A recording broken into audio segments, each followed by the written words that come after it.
নারায়ণগঞ্জের সোনারগাঁও থানাধীন সাদিপুর ইউনিয়নে ৩৪১ জমি জোরপূর্বক দখল এবং জালিয়াতি দলিলের মাধ্যমে প্রতারণামূলকভাবে বিক্রির অভিযোগ উঠেছে। ক্রয়সূত্রে মৃত এক ব্যক্তির ওয়ারিশদের মালিকানাধীন এই জমিতে আদালতের নিষেধাজ্ঞা থাকা সত্ত্বেও অভিযুক্ত পক্ষ আইনকে তোয়াক্কা না করে নির্মাণ কাজ এবং বালু ভরাট কার্যক্রম চালিয়ে যাচ্ছে বলে দাবি করেছেন ভুক্তভোগীরা।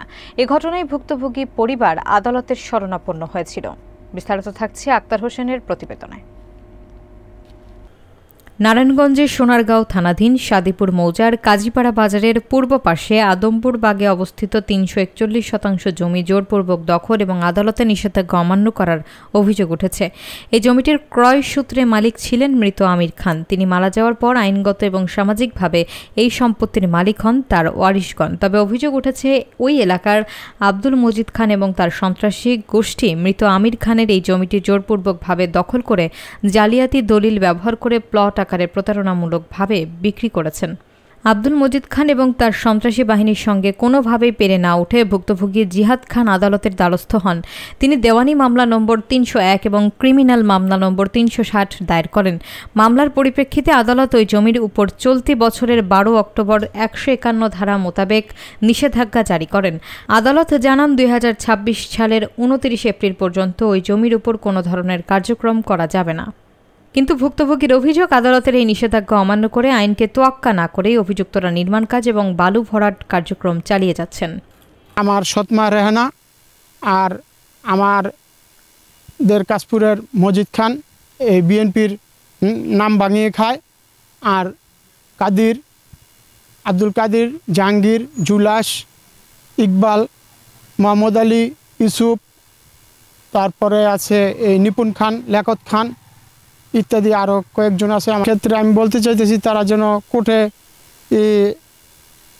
তাদের বক্তব্য পেশ করে এবং তারা এই যেই ভূমিদস্যু এই দালালদের কাছ থেকে নিছে তাদেরকে চাপ দেয় যে তাদের সাথে কেন জালিয়াতি করে ভুয়াবাট্টা দলিল দিয়া বিক্রি করলো।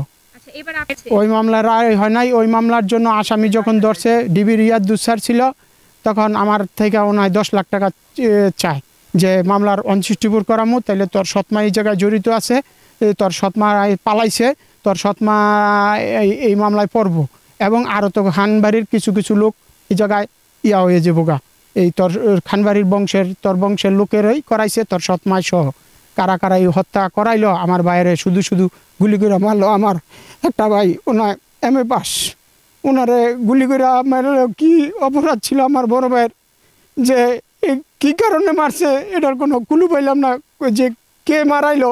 আমার যারা গুলি করে মারছে তাদের সাথে আমার বড় ভাইয়ের কোনো শত্রুতাও ছিল না। তাহলে তারা কার কাছ থেকে টাকা নিয়ে কীভাবে আমার ভাইয়ের আর কোথায় মারলো এই খবরটাই আমি আজ পর্যন্ত পাইলাম না।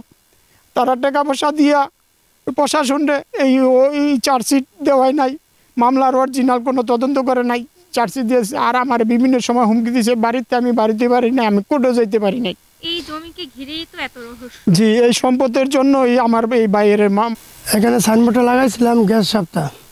সাইনবোর্ডটা লাগার পরে এটা কোর্টের আইন নিষেধাজ্ঞা জারির একটা কাগজ সাইনবোর্ডের কিনে উকিলে দিয়েছিল। তো এটা হলো আমির খান ছেলে জিয়াদ খান আমার দিছে। এই জায়গাটা আমি মূলত ডেকশন করে রাখি। এটা কাশপুর আমির খানের ছেলের জায়গা, জিয়াদ খানের বর্তমান আছে। এই জায়গাটা আমি দেখে রাখি। ওনার সাইনবোর্ডটা দিয়েছে, সাইনবোর্ডটা লাগানোর জন্য সাইনবোর্ডটা আমি লাগাইছি, 2-3 দিন দেখে রাখছিলাম। পরে হঠাৎ সকালে এসে সাইনবোর্ড ভেঙে কাটা ভালা দিছে। হয়তো বিরোধী পার্টিরা যারা যে এখানে কাজ করছে তারাই ভেঙে ফেলাইছে। বিরোধী পার্টি কারা কারা আপনার জানা মতে? এখানে ইকবালে ছিল, মজিবর আছে, অনেক লোক আছে এখানে। যেমন পশ্চিম সাইড একবার ওয়ালটনের সঙ্গে আমি আয়া বাধা দিছি, জিয়াদ খানের নির্দেশ হয়, তখন আমার বাধা তারা মানে নাই। মজিদ খানও ছিল, আমার বাধা মানে নাই। পরে জিয়াদ খান আইসে, 15 পর ওনা আইসে, ওনারা 2 দিনে ডেক্কা দিছে, প্লাস ওনারা ঘাড়ে ধরে ডেক্কাটা ফালা দিছে। আর আমার বলতেছে এখানে যায় গুলি করে দিব, আমার বলতেছে এখানে যায় আইব আর গুলি করে দেবো।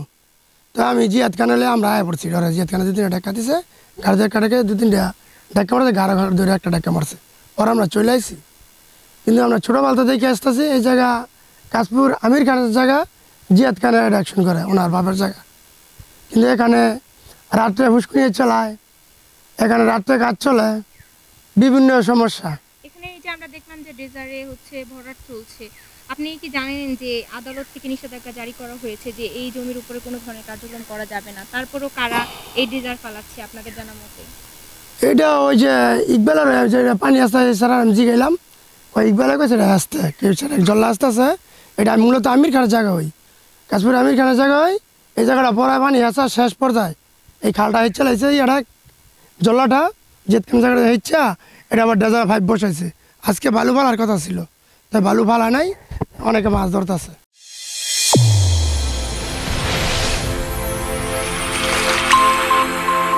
চ্যানেল A1 হৃদয়ের স্পন্দন।